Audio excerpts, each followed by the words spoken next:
शुक्लाम्बरधरं विष्णुं शशिवर्णं चतुर्भुजं प्रसन्नवदनं ध्याये सर्वविघ्नोपशान्तये। ओम श्रीकृष्ण परब्रह्मणे नमः। श्रीमद्भगवद्गीता अथ षोडशोऽध्यायः दैवासुरसम्पद्विभागयोगः। 19వ శ్లోకం। తానహం ద్విషతః క్రూరాన్ సంసారేషు నరాధమాన్ క్షిపామ్యజస్రమశుభాన్ ఆసురీస్వేషయోనిషు।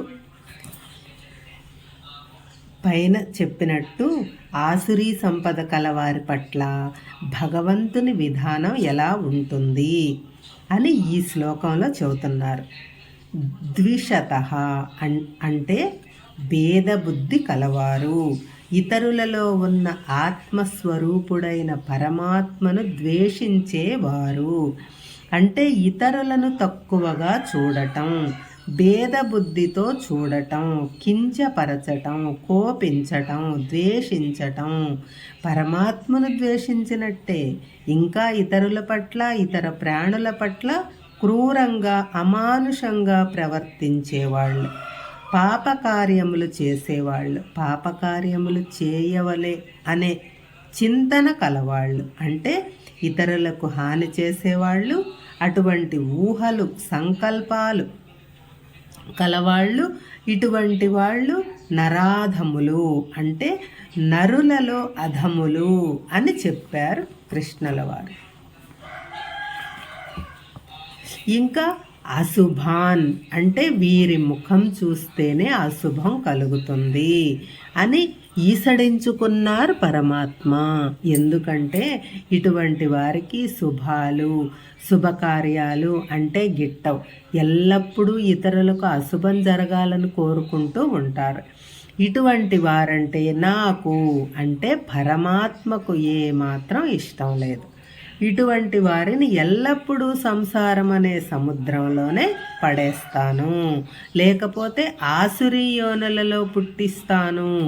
అంటే వారి వారి కర్మఫలాలను బట్టి వారికి పశువులు, పక్షులు, వృక్షములు మొదలగు జన్మలు కలుగుతాయి. కాబట్టి పైన చెప్పినట్టు వారంటే పరమాత్మకు ఏమాత్రం ఇష్టం లేదు. వారు ఎన్ని యజ్ఞాలు, యాగాలు, వ్రతాలు, దానాలు చేసినా ఏమీ లాభం లేదు. పరమాత్ముని నియమం ఏంటి? మంచి పనులు చేసేవారికే మంచి జన్మలు, మంచి గతులు, చెడు పనులు చేసేవారికి నీచ జన్మలు, చెడు గతులు వస్తాయి. ఇది ఈ విశ్వంలో ఉన్న నియమం. దీనిని ఎవ్వరూ దాటలేరు. మనసులో క్రూరత్వం, చెడ్డ గుణాలు, ఆసురీ సంపదలు పెట్టుకొని ఎన్ని యజ్ఞయాగాలు, వ్రతాలు, దానాలు చేసినా ఏమీ లాభం లేదు. ఆసురీ సంపద కలవారిని నరాధములు అని అన్నాడు. అంటే నరులలో అధములు అని అర్థం. అందుకే పరిత్రాణాయ సాధూనాం వినాశాయ చ దుష్కృతాం అన్నాడు. సాధువులు అంటే దైవీ సంపద కలవారు, దుష్కృతులు అంటే ఆసురీ సంపద కలవారు. ఇటువంటి వారిని సంసారములలో పడవేస్తాను అని అంటున్నాడు. అంటే ఈ సంసారము, బంధనములు, ధనము, ఐశ్వర్యము, ఆస్తులు, భార్యాబిడ్డలు, వీటి మీద వల్లమాలిన అభిమానము అన్నీ దుఃఖములనే తెచ్చిపెడతాయి అనే భావన. ఈ రోజుల్లో చాలామంది ఈ సంసార బంధాల్లో విసిగిపోయి నాకు ఈ బాధలు ఎన్నాళ్ళు ఈ సంసార బాధలు పడాలి, ఇంకా ఎన్నాళ్ళు పడాలి అని అనుకునేవాళ్ళు ఎంతోమంది ఉన్నారు. తాము ఎంతో అభిమానించే పిల్లలు వృద్ధాప్యంలో ధన సంపాదన కోసం తమ మానాన తమను వదిలి విదేశాలకు ఎగిరిపోతే ఆ వృద్ధులు ఒంటరితనము, బాధ వర్ణనాతీతం. అలాగే ఎదిగి వచ్చిన ఆడపిల్లలకు పెళ్లి కాకపోతే, వయసు వచ్చిన కొడుకులు సంపాదన లేకుండా తల్లిదండ్రులను వేధిస్తుంటే, తిరుగుతుంటే ఈ గృహస్థులు పడే బాధ చెప్పనలవి కాదు. తిండి పెట్టలేని వాడివి మమ్మల్ని ఎందుకు కన్నావు అని సంతానం ఎదురు ప్రశ్నిస్తే కుమిలిపోతారు. ఆ గృహస్థు వంతు ఇదే సంసారం ఉన్న ధనం చాలక ఇంకా కావాలి ఏవేవో వ్యాపారాలు చేసి నష్టపోయి అప్పుల వాళ్ళ బాధలు పడలేక ఆత్మహత్యలు చేసుకోవటమే సంసారము. లేని గొప్పలకు పోయి పరువు ప్రతిష్టలకు పోయి తమ సంతానం తమను కాదని వేరే వివాహాలు చేసుకుంటే అవమానం తట్టుకోలేక హత్యలకు ఆత్మహత్యలకు పాల్పడమే సంసారం. ఇవన్నీ బాధలే, నరకాలే, అనుభవించే వాళ్ళకే తెలుస్తాయి. అలాగే మొగుడు తాగి తందనాలాడుతూ భార్యాబిడ్డలను పట్టించుకోకపోతే ఆ అభాగ్యులు పస్తులతో పడి ఉండటం కూడా సంసారమే. మొగుడు పెట్టే చిత్రహింసలు భరించలేక వాడిని చంపి జైలుకెళ్ళటము, లేక తాను తన పిల్లలతో కూడా ఆత్మహత్య చేసుకోవటము, ఇది కూడా సంసారమే. అందుకే సంసారం సాగరం, దుఃఖం అని అన్నారు. ఆసురీ సంపద కలవారిని ఈ సంసార కూపంలో పడవేస్తాను అని అన్నాడు పరమాత్మ. కాబట్టి మనకు వచ్చే కష్టాలు, మనం అనుభవించే బాధలు అన్నీ మన స్వయంకృత అపరాధాలే కానీ వేరే కావు అని గ్రహించాలి. మరి ఈ సంసార కష్టాలు ఎంతకాలం అంటే అజశ్రమం, అంటే పరమాత్మ అంటే మాటి మాటికి ఆసురీ యోనులలో పడివేస్తాను. మానవులలో ఆసురీ సంపదలు ఉన్నంత వరకు ఈ సంసారం వాటి వలన కలిగే దుఃఖాలు కష్టాలు తప్పవు.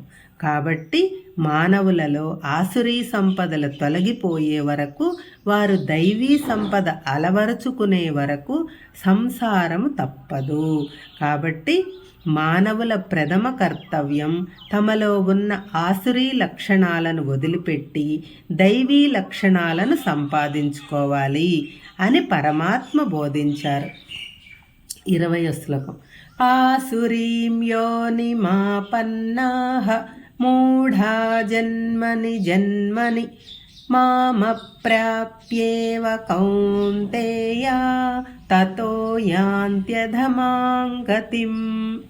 ఈ నీచ జన్మలు ఎన్నిసార్లు ఎత్తాలి అంటే జన్మ జన్మలకు అని అన్నారు. మూర్ఖులు అజ్ఞానంతో పాపాలు చేసి ఆశ్రీ సంపదలను సంపాదించుకుని నగరప్రాయమైన సంసారమును పశుపక్షాది జన్మాలను పొందుతారు అని చెప్పుకున్నాము. ఈ సంసారము నీచ జన్మలు వారి ఆసురీ సంపదలు కలిగిపోయేదాకా మరలా వస్తాయి. వాటి ఆత్మ పరిశుద్ధం కాగానే వారికి విముక్తి కలుగుతుంది. కాబట్టి ఈ సంసారంలో ఉండి కూడా మనస్సును దైవం యందు లగ్నం చేస్తే ఆసురీ సంపదలు కొన్ని అన్నా తగ్గుతాయి.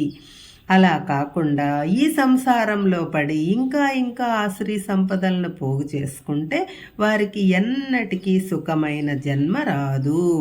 ఈ సంసార సాగరంలో మునుగుతూ తేలుతూ బాధలు దుఃఖాలు అనుభవిస్తూ ఏనాడు ఏం పాపం చేశామో ఈనాడు అనుభవిస్తున్నాము అనుకుంటూ జన్మలు ఎత్తుతూ ఉంటారు. వారికి ఆత్మజ్ఞానము పురుషోత్తమ ప్రాప్తి ఎన్నటికీ కలగదు.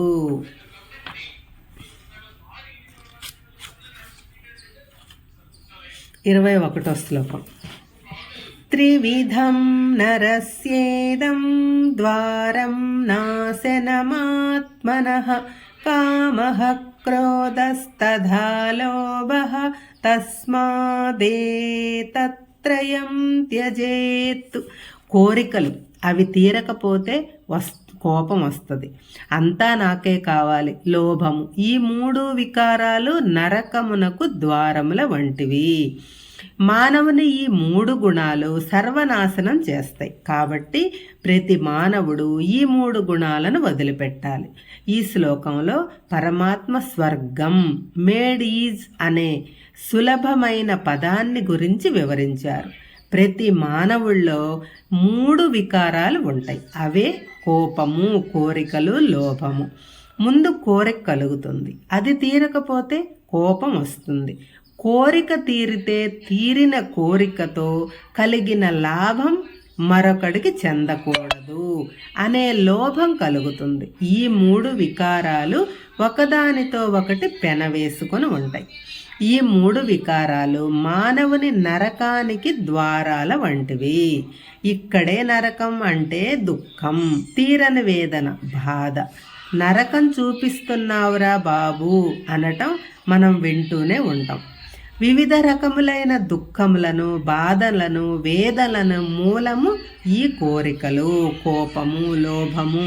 ఈ 3ంటిని మనం కంట్రోల్ చేసుకోగలిగితేనే కష్టాలు, దుఃఖాల బారిన పడకుండా సుఖంగా ప్రశాంత జీవనం గడపవచ్చు.